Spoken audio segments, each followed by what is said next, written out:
My name is Blair Williams, and I was 15 when my mother abandoned me at the airport. I can still see it as if it happened yesterday.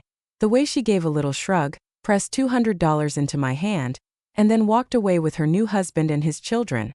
That moment at Gate 24 shattered everything I thought I knew about family, love, and loyalty. What I never could have predicted back then was how that betrayal would eventually lead me to uncover truths about my past, truths that would change my life forever. But before I get to how I went from being left behind at the airport to finding the family I truly belong to, I need to tell you how everything began. My earliest memories with my mom, Karen Miller, were mostly good ones. We didn't have much, but in those years it didn't matter.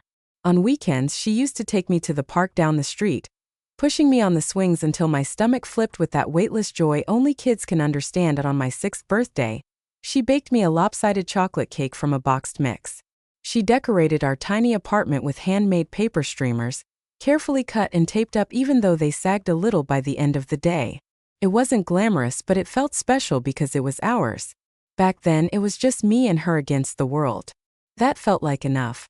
But when I was 8, everything changed. I came home from school one day to find my parents, my mom and my dad, Michael Williams, sitting on opposite ends of our worn-out couch. The silence between them was so heavy it made the air feel thick. Then came the words that would splinter my childhood. "We're getting a divorce." There wasn't much explanation, just the generic adult line. Sometimes grown-ups stop loving each other. As if that could possibly answer the storm of questions swirling in my little head. That night I cried myself to sleep, clutching the stuffed rabbit Dad had won for me at a carnival. I could still hear their muffled arguing through the thin apartment walls. After the divorce, Mom got primary custody. At first, weekends with Dad were regular, every other weekend. Then it was once a month. Then it dwindled to phone calls that grew shorter and more awkward until eventually, he was little more than a fading photograph in my mind. By the time I was 10, my father was barely more than a name on my birth certificate, so it was just me and Mom. Life in a single-parent household was not easy, but we made do. She worked 2 jobs, waitressing during the day and cleaning office buildings at night. I learned to let myself in after school with the spare key I wore around my neck, heating up microwave dinners and doing homework at the kitchen table until she came home. Exhausted despite the financial struggles, there was a strange comfort in our routine. I knew the rules, I knew what was expected of me, and even with everything, there was never any question that I was the center of her world. Or so I thought. When I was 13, Mom met Richard Hale at the restaurant where she worked. He was a wealthy businessman who always asked to be seated in her section and tipped extravagantly. I remember the first time she mentioned him. Her cheeks were flushed pink as she told me about his expensive suit, the gold watch on his wrist, and the way he looked at her like she was the only person in the room. Their romance escalated quickly, too quickly for me to process. Within 6 months, Richard proposed with a diamond ring so large it looked almost cartoonish on my mother's tired, work-worn hand. Before I even had time to wrap my head around the idea of a stepfather, we were packing up our lives and moving into his sprawling suburban mansion. It had a pool, a home theater, marble floors, and more bathrooms than I could count. But the house also came with 3 new residents, Richard's children. Olivia, 14, was just a year older than me. She had the kind of cool girl confidence that instantly made me feel small. Her perpetual smirk and eye rolls told me exactly how she felt about me. Unwelcome Jack, 12, was quiet and withdrawn. He barely acknowledged me at all. Zoe, 10, was the only one who seemed friendly at first. She smiled at me that first day, even showed me her art supplies. But once the novelty wore off and she had Olivia whispering in her ear, her friendliness evaporated from day one. I knew I didn't belong. Richard was polite, sure, but his warmth was reserved for his own children. At family dinners, conversations revolved around private schools, tennis matches, piano recitals, things from a world I had never known. When I spoke about my schoolwork or the books I loved, I got polite nods before the topic drifted back to Olivia's debate team victories or Zoe's art competitions. The worst part, though, was watching my mother change. The same woman who once cut coupons and proudly shopped clearance racks now scoffed at discount stores. She dyed her hair, whitened her teeth, and began referring to our old life as the struggle years. Whenever Richard's wealthy friends came over, she laughed uncomfortably about how she used to live, as if ashamed of where she came from, and of me, who was a part of that life. It was like she was shedding her old skin. And with it, She was shedding me. I tried so hard to fit into this new family. I offered to help Olivia with her math homework. She rolled her eyes and said she didn't need my help. That I complimented Zoe's artwork, genuinely admiring her sketches, but she shrugged me off. I asked Jack about his video game collection, but he ignored me, headphones firmly in place, and no matter what I did, I was on the outside looking in. I'll never forget overhearing Olivia on the phone with a friend one night. She laughed and said, "Yeah, my dad's new wife came with baggage, her kid." That baggage was me. When summer came, Richard announced a family vacation to Bali. 2 weeks at an exclusive resort with private villas and personal butlers. For the first time in months, I felt a spark of hope. Maybe this trip would be different. Maybe, away from school and the routines of daily life, I could finally bond with them. But that hope faded quickly. One afternoon, Mom took Olivia, Jack, and Zoe shopping for new vacation clothes. I asked if I could come, and she waved me off with a smile. "You already have plenty of clothes, honey." My plenty meant a few old t-shirts and swimsuits from before Richard came into our lives. So I used the little money I'd saved from babysitting to buy myself a modest blue one-piece swimsuit. It looked pitiful compared to Olivia's designer bikinis, but it was all I could afford. Then, a week before the trip, I overheard something that made my stomach twist. I was walking past my mom and Richard's bedroom when I caught Richard's low voice. "What about the arrangements for Blair?" "All taken care of," Mom replied breezily. I froze in the hallway, heart pounding. Later, when I asked her about it, she brushed it off. "Just trip details, honey. Nothing for you to worry about." But I did worried. I just didn't realize how justified that worry was until the day of the trip. The morning of our departure was a blur of chaos and excitement. Suitcases rolled across polished marble floors, Olivia and Zoe squealed over last-minute packing decisions, and Richard barked efficient instructions like a general leading his troops. I stood off to the side, clutching my small suitcase. It was noticeably smaller than the gleaming designer luggage the others wheeled behind them. I had only been allowed to bring a fraction of what I owned at the kitchen counter. Richard laid out passports and travel documents in neat stacks. I couldn't help but notice there were only 5 passports, not 6. "Where's mine?" I asked casually, trying to keep my voice steady. "Oh, I have it in my purse," Mom Karen Miller said quickly, avoiding my eyes. A flicker of unease passed through me, but I brushed it off. Surely it was nothing. Surely my mother hadn't forgotten me. The drive to the airport was suffocating. Richard drove his luxury SUV with his usual calm control. Mom sat at his side clutching her designer handbag, and Olivia, Jack, and Zoe chatted animatedly about who would get the best window seats. I sat in the very back row, pressed against the window, my questions boiling just beneath the surface. The international terminal buzzed with noise and motion. Families hugged goodbye, suitcases rolled over tiled floors, and airline announcements echoed over the loudspeakers. Richard guided us through the crowd with practiced efficiency, Olivia practically bouncing at his side. Did he the check-in counter? Richard handed over the passports. I counted again. 5. Not 6. The airline attendant tapped at her keyboard, then printed boarding passes, sliding them across the counter one by one. Olivia, Jack, Zoe, Richard, Karen, but not me. "Excuse me," I said, stepping forward. "I think you forgot my boarding pass." The attendant frowned. "I'm sorry, I only have 5 passengers listed for this reservation." My heart stopped. Richard cleared his throat, shifting uncomfortably. "Your mother needs to speak with you about that. We'll go ahead to security." And just like that, Richard and the kids rolled their luggage toward the checkpoint, leaving me standing at the counter with my mom. She took me by the elbow and steered me toward a quiet corner near a gift shop. Her expression was strange, detached, almost annoyed. "Listen, Blair," she began, her voice unnaturally calm. "There's been a change of plans. You're not coming with us to Bali." Her words hit like a physical blow. "What?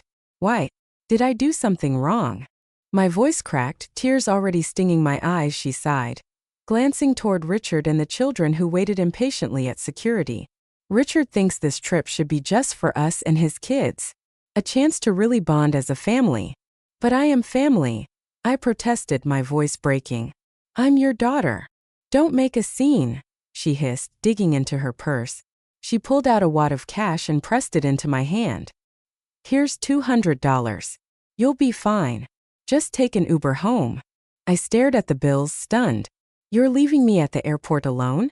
I don't even have a house key. Mrs. Peterson next door has the spare, she said with that same dismissive shrug. You're mature for your age. You'll be fine. No, Mom. Please. You can't do this. My voice rose with desperation. She leaned closer, lowering her tone. Richard is waiting. This vacation is important for our future. Sometimes we all have to make sacrifices. A sacrifice is giving up a concert ticket. I shot back, anger cutting through my fear. This is abandonment. For the briefest moment, she flinched at the word. But then her face hardened. Don't be so dramatic. It's just 2 weeks. The fridge is stocked, and there's pizza money in the kitchen drawer. She leaned forward, kissed my forehead with a dry, perfunctory peck and said, I'll call you when we land. And then she turned. Without another word, without looking back, she walked away. Her designer heels clicked against the tile as she rejoined Richard and the kids at security. I stood frozen, clutching the $200 in my trembling hands, watching as they disappeared into the crowd. For one moment, Olivia looked back. She smirked before following the others. The airport carried on around me.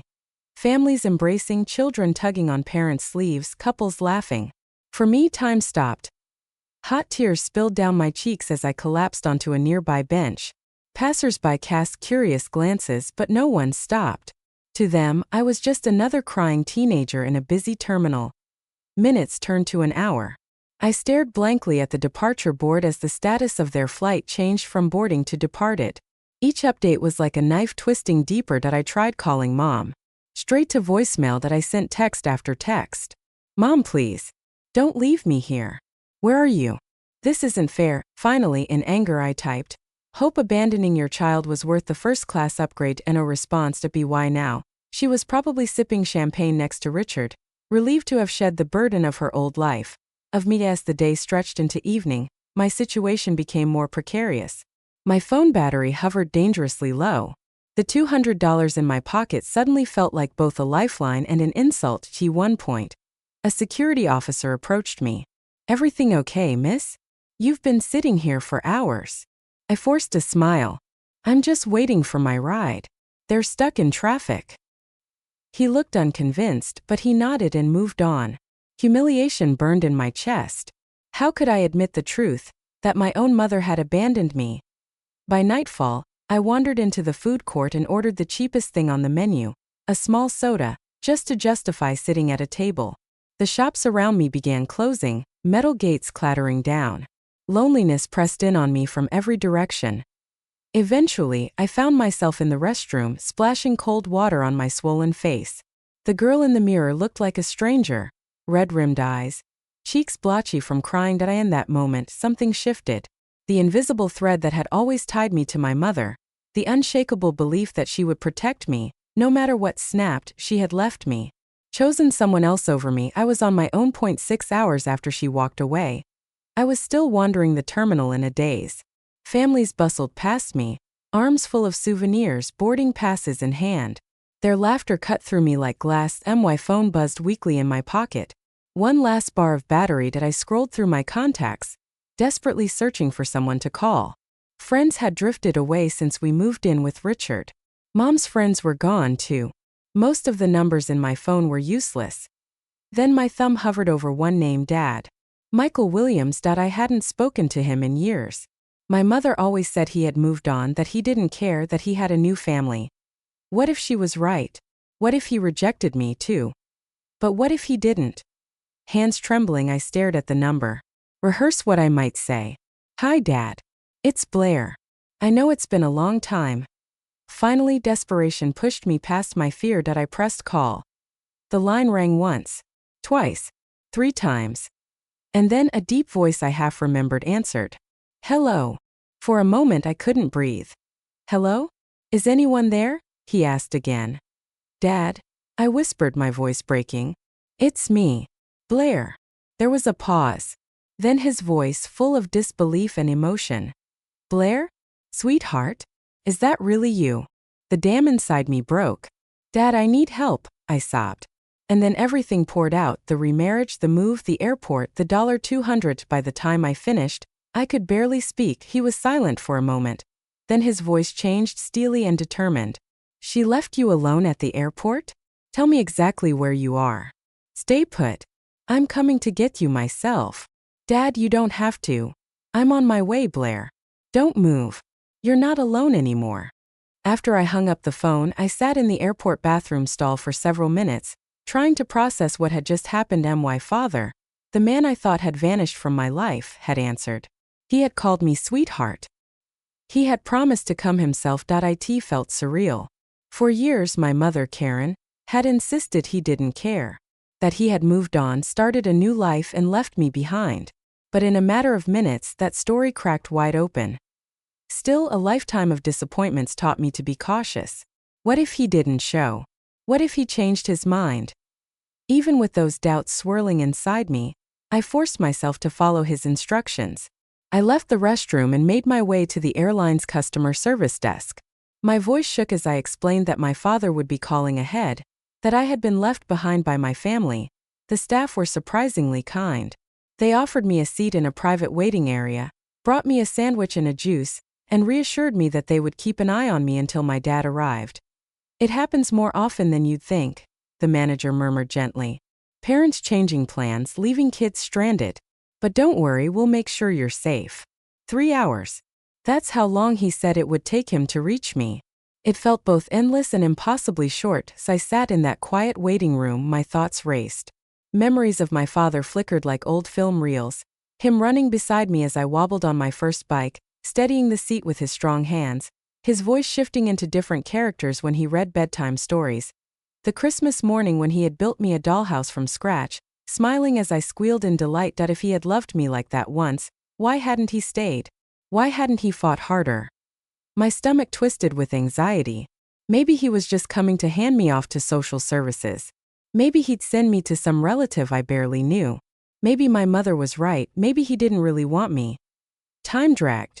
The sound of rolling suitcases and distant flight announcements became a strange lullaby. Exhaustion pulled at me, and I fought to keep my eyes open. Then, just as I was beginning to drift, the announcement came over the loudspeaker. Attention please. Will Blair Williams please come to the information desk? Blair Williams to the information desk. My heart lurched. I grabbed my small suitcase and followed an airline employee through a maze of corridors and security checkpoints. We finally emerged into what looked like a private terminal section. Your father has arranged to meet you here, the employee explained kindly, gesturing toward the glass doors that opened onto the tarmac. And that's when I saw it. A sleek private jet sat waiting, stairs extended to the ground. Walking down those stairs was a tall man in a tailored suit, his silhouette both strange and familiar. My breath caught. His hair was darker than I remembered, streaked with silver at the temples, but the way he carried himself, the quiet confidence, the purposeful stride, sparked something deep in my memory. And when his eyes found mine, kind and crinkled at the corners, I knew it was him. For a moment we both froze. He stood there, staring at me like he was afraid I might disappear if he blinked. I clutched my suitcase handle so tightly my knuckles turned white. Then he closed the distance in just a few steps. He stopped short of touching me, his face raw with emotion. Blair, he whispered, voice thick. I can't believe it's really you. I wanted to throw myself into his arms like I used to when I was little. But the years of absence weighed heavily on me. Part of me was still that wounded teenager, terrified of being rejected again. He seemed to sense my hesitation. I'm so sorry, he said quietly. For everything. For not being there. For not fighting harder. You have no idea how much I've missed you. Something in his sincerity broke through my defenses. Tears I thought had dried hours ago spilled over, blurring my vision. She said you didn't want to see me anymore. I choked out. That you had moved on. His face darkened with anger. That was never true. Not for a single day. He opened his arms tentatively, as if giving me the choice. And this time I didn't hesitate. I stepped forward. Collapsing into his embrace for several minutes, I sobbed against his shoulder, years of hurt pouring out. He held me like he would never let go. When we finally separated, he kept one arm protectively around me as he guided me toward the jet. Let's get you out of here, he murmured. We can talk properly once we're in the air. Inside, the jet was like nothing I'd ever seen. Plush leather seats, polished wood tables, soft lighting. A flight attendant smiled warmly at me, Offering snacks and drinks, I sat across from my dad, staring at him in wonder. "Is this your plane?" I asked hesitantly. He gave a small smile. "Technically, it belongs to the company.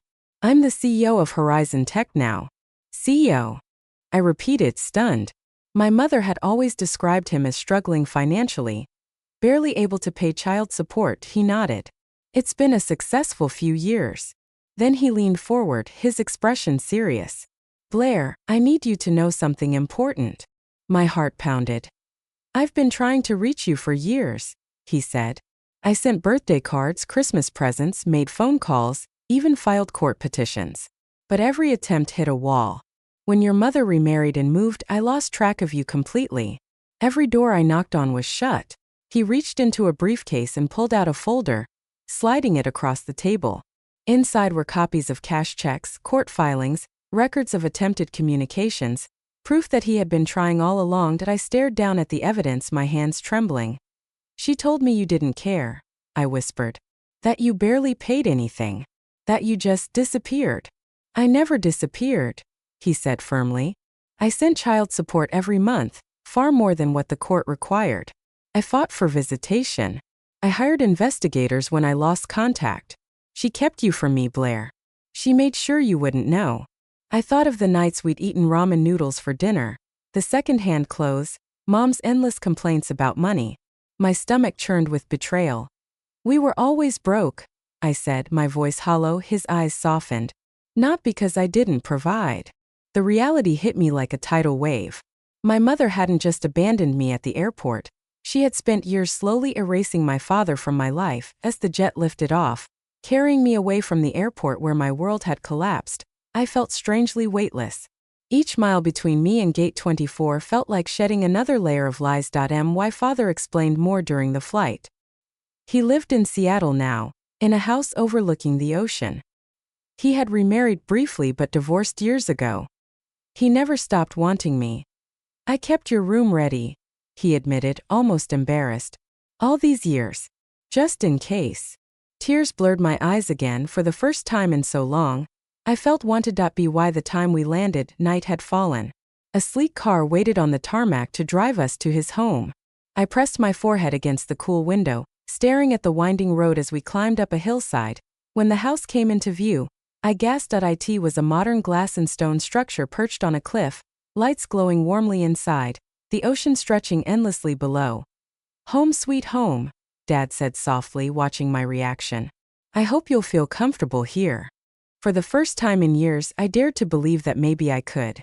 The next morning, I woke up disoriented. For a few seconds, I didn't know where I was.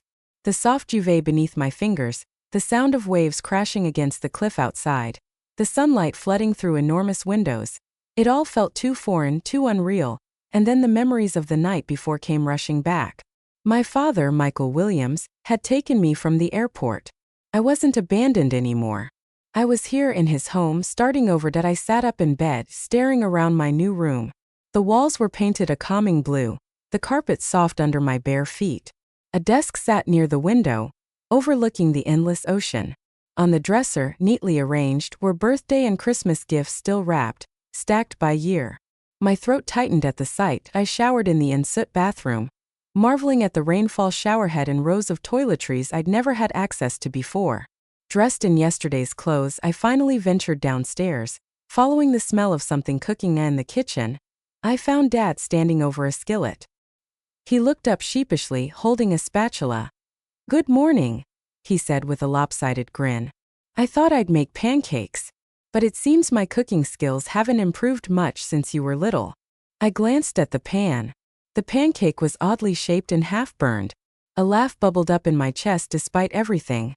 "I remember your pancakes," I said softly, sliding onto a stool at the island. "You used to make smiley faces with chocolate chips." His eyes lit up. "You remember that? You were so young." "Some things stick," I replied, smiling for real this time. The pancake was a mess, but it tasted good enough. More importantly, it felt normal. Like a piece of my childhood had been returned. After breakfast, Dad gave me a full tour of the house. The property was massive. Sprawling gardens led down to a private beach access. Inside, there was a gym, a home theater, and his office, which had floor-to-ceiling windows looking out at the water.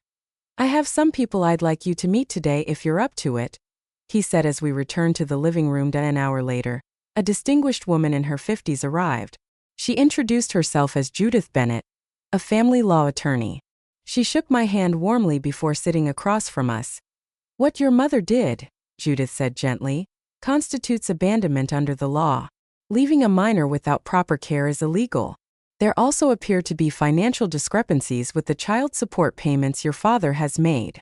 I shifted uncomfortably. "I don't want to get my mom in trouble. I just want to feel safe."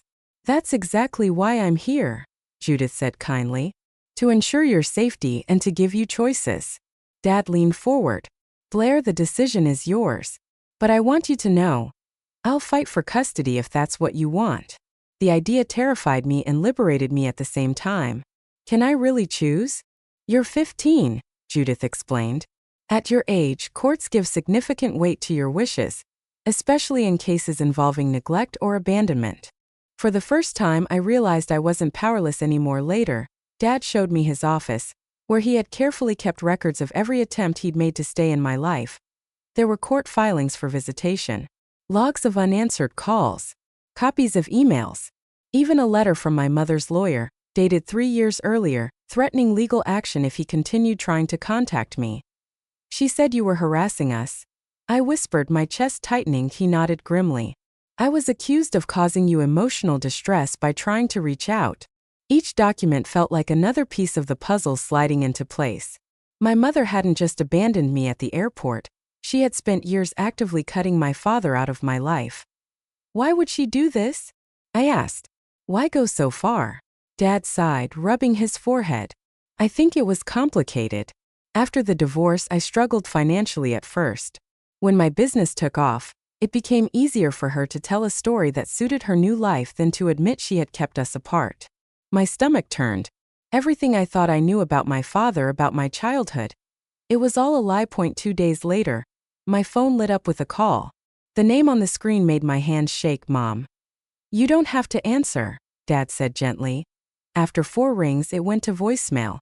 A minute later, a notification appeared. I pressed play with trembling fingers. "Blair, honey," Mom's voice chirped, falsely bright. "There's been a terrible misunderstanding. I thought you understood the plan was for you to stay home during the trip. Richard felt it would be good for you to have some independence, and I agreed. I didn't abandon you, sweetie. That's such a harsh word. Call me back so we can clear this up. Love you." My jaw clenched. It was blatant gaslighting. There had been no plan, no conversation about independence. She had simply left me. Dad shook his head. "She hasn't changed at all." I decided not to respond. Instead, with Judith's help, I chose to stay in Seattle permanently. She began filing the paperwork for custody transfer and documenting evidence of abandonment and financial misconduct. Dad, meanwhile, turned his attention to more practical matters. "You need clothes, school supplies, whatever personal items you want," he said. "We'll go shopping today." Walking into upscale stores with him felt surreal. I was used to thrift shops and clearance racks, always checking price tags, always settling for the cheapest option. But Dad insisted I pick what I liked without worrying about cost. By the end of the day, I had a new wardrobe, a laptop for schoolwork, and even a new phone with an unlimited plan. Something Mom had always refused. It was overwhelming but also liberating. For once, I wasn't the afterthought. That evening, we sat on the deck overlooking the ocean, eating takeout and watching the sunset paint the water gold. The question that had haunted me since I was 8 finally slipped out. "Why did you and Mom split up?" I asked softly. Dad was quiet for a long moment. "The simplest answer? We wanted different things. Your mother wanted financial security and social status above all else. When my first business venture failed, she saw me as a disappointment instead of a partner weathering a storm. And me? I wanted a partner who would stand beside me, no matter what." He looked at me with sadness in his eyes. "I never wanted to leave you, Blair. That was the hardest part. She used custody rights like a weapon until I was shut out completely." I didn't know what to say. I just nodded, blinking back tears. As the days passed, I began to settle into a rhythm. Therapy sessions were arranged with a specialist in abandonment trauma. Judith continued to work on the legal side. Dad made plans for me to enroll in one of Seattle's best private schools in the fall, but there was still one thing left undone: retrieving my belongings from my mother's house. "You don't have to go," Dad assured me. "We can send movers and Judith's team."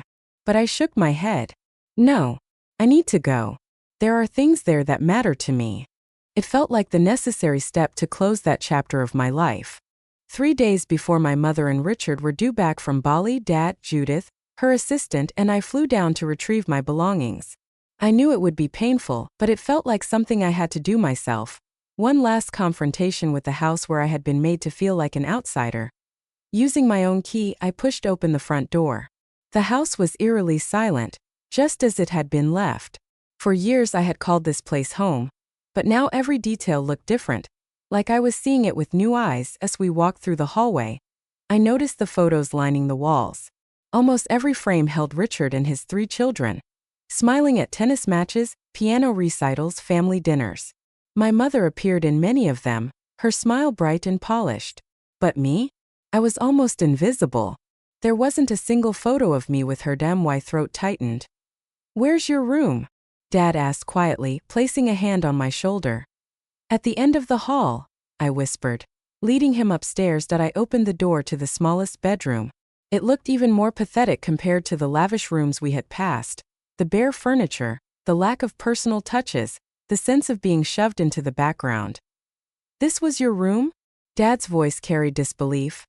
"It's fine," I said automatically, the defensive reflex kicking in after years of being told I should just be grateful. He shook his head, his voice gentle but firm. "No, Blair. It's not fine. You deserved better." The movers began boxing up my clothes, books, and school supplies. I chose carefully what to take. Anything that came from Richard or my mom felt tainted. I only packed what truly belonged to me. Things I had bought myself, gifts from friends, and items with real sentimental value. As I dug through my desk, I stumbled across a small box of keepsakes I had almost forgotten. Inside were photos from before the divorce, a few birthday cards from Dad, and a worn teddy bear he'd given me on my 5th birthday. "You kept these?" Dad murmured, his eyes softening as he picked up one of the cards. "I guess I never really believed what Mom said about you not caring," I admitted. "Not completely." In my closet, behind a row of shoes, I discovered something that made my blood run cold. A stack of envelopes bound with a rubber band, all in my father's handwriting. With shaking hands, I tore one open. Inside was a birthday card for my 13th birthday, filled with a heartfelt message and a gift card that had never been used. One by one, I opened them. Letters, cards, photos. Evidence of years of love and effort, all deliberately hidden from me. Tears blurred my eyes. "She kept all of these from me. All this time I thought you'd forgotten." Dad pulled me into a tight embrace. "Never. Not for a single day." Driven by a need for answers, I wandered into my mother's home office. Judith had told me that any documents related to me were legally mine to take. Heart pounding, I began pulling open drawers. In a folder labeled divorce, I found financial records that confirmed everything Dad had said. Child support payments far larger than what Mom had claimed, deposited regularly into an account I had never known existed. There were also court documents showing Dad's repeated petitions for visitation, each one opposed by my mother with fabricated excuses. The most damning discovery was a draft letter to her attorney, written around the time she met Richard. It outlined a strategy to minimize my father's role in my life, referring to me as a complication that needed to be managed to secure Richard's commitment. My stomach churned. To her, I hadn't been a daughter. I had been baggage. By late afternoon, everything was packed. As the movers loaded the last boxes, I sat at my desk, now stripped bare, and began to write. "Dear Mom." The words looked strange on the page. Mother felt too formal. Mommy was a name I couldn't bear to use anymore. I poured everything onto that paper. The betrayal at the airport, the years of being treated like I didn't belong, the discovery of the hidden letters and money. "I know the truth now," I wrote. "About the child support, the cards, the gifts. About how you lied to me and erased Dad from my life. You told me I was your world, but your actions showed me I was only an afterthought." I paused. Wiping away tears, "I am choosing to live with Dad. Not out of revenge, but because I deserve to be in a place where I am wanted and valued. I hope someday you'll understand the damage your choices caused. Not just to me, but to yourself. Despite everything, I don't hate you. But I love myself enough to leave. I placed the letter on the bare mattress and set the house key beside it. A symbolic final gesture, relinquishing any claim I had left in this house. As we stepped out of the house, the weight of it all hit me. Grief, relief, resolution. My chest ached, but for the first time it wasn't from longing, it was from release. All done? Dad asked gently. Concern etched across his face. I nodded, unable to speak past the lump in my throat. He seemed to understand, wrapping his arm around me as we walked to the car. This time I didn't look back. 3 days later, Karen returned from Bali. My phone lit up with messages almost immediately. Where are you? Why is your room empty? Call me immediately, this isn't funny. Blair, come home right now. Then the tone shifted. How could you do this to me after everything I've done for you? Please come home, sweetie. We can work this out. I miss you. The messages cycled through anger, guilt, and false sweetness like a script she had rehearsed. I showed them to Dad and Judith. Both advised me not to respond until the custody process was further along. But the truth was, I didn't feel the need to respond at all. For once, I held the power. A week after my mother returned from Bali, she showed up unannounced at my father's gated property. The security system alerted us before she even made it to the front door. On the monitor, I saw her luxury SUV idling at the gate, her finger jabbing the intercom again and again. You don't have to see her, Dad said softly, his hand resting protectively on my shoulder. Security can turn her away. But I shook my head. No, I need to do this. With you and Judith here. He nodded, respect in his eyes. When the front door opened, Karen Miller stood there, dressed in an expensive sundress, sunglasses perched on her highlighted hair. Relief flickered across her face when she saw me, quickly chased by outrage. Blair, thank God, she exclaimed, stepping forward as if to embrace me. I instinctively stepped back. Her arms dropped. What's going on? Why did you leave? Why are you with him? Her voice dripped with venom on the last word, glaring at Dad. Perhaps we should continue this conversation inside, Dad suggested calmly, motioning to the living room where Judith Bennett sat waiting. Karen's composure faltered when she realized there was a witness. But she followed us inside, perching on the edge of the sofa like she owned the place. Her eyes darted around the home, lingering on the polished wood, the ocean view, the obvious wealth in every detail. A brittle laugh escaped her. So this is what this is about, she said. He lured you with promises of luxury. I should have known. That's not why I'm here, I said evenly, my hands shaking but my voice strong. I'm here because you abandoned me at an airport. Because you lied to me about Dad for years. Because I found the letters and the money you hid. Her mask cracked for a moment, then she snapped. You went through my private things? How dare you? They were addressed to me, I shot back. They were mine to read. You're 15, she hissed. Everything under my roof belonged to me. I was protecting you from his inconsistency.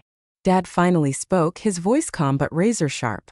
There were no inconsistencies, Karen. Only your systematic attempts to erase me from our daughter's life. You have no right to judge me, she spat. You have no idea what it was like raising her alone, while you were off becoming a millionaire. I sent child support every month, Dad replied evenly. More than the court required. Money you spent on yourself while telling Blair you were struggling. Karen's face flushed scarlet. That's a lie. Judith interjected smoothly, her professional tone making the accusation sting. We have financial records, Ms. Miller. Bank deposits, cash checks, and even the court documents showing repeated petitions for visitation. The evidence is overwhelming. My mother's veneer of control began to crumble. She turned back to me, tears welling in her eyes. Blair, please. I made mistakes. But you can't leave me for him. We're family. No, I said quietly, my voice trembling but firm. We stopped being a family the day you chose Richard and his kids over me. The day you told me my dad didn't care. The day you walked away at that airport. It wasn't like that, she whispered. Then help me understand, I challenged. Why would you hide his letters? Why would you lie about the money? Why would you leave me behind like I was nothing? Her mouth opened and closed. Finally, she muttered. Richard thought it would be better if you stayed home. He said the resort wasn't right for you. I was afraid of losing him. The raw honesty hit me harder than the lies. My chest ached. So you chose him over me.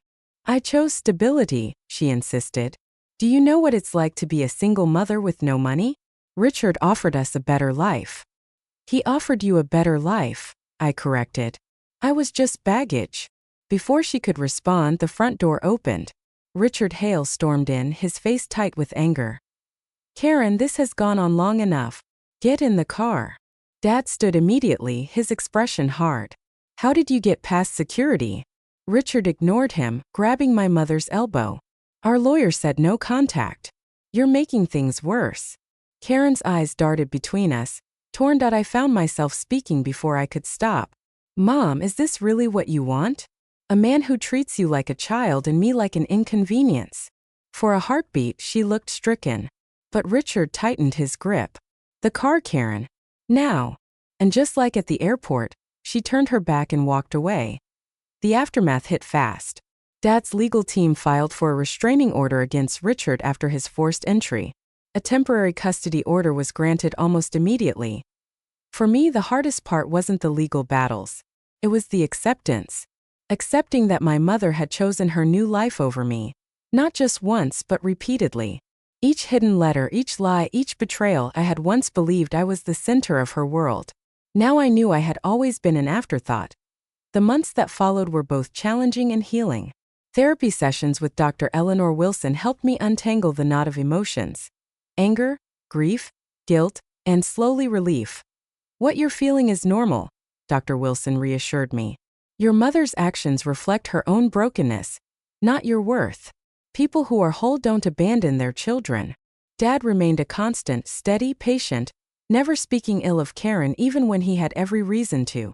Hating her will only hurt you, he said once. She gave me you, and for that I can forgive almost anything. 6 months later, the court granted Dad full custody. Karen fought at first, but the evidence was overwhelming.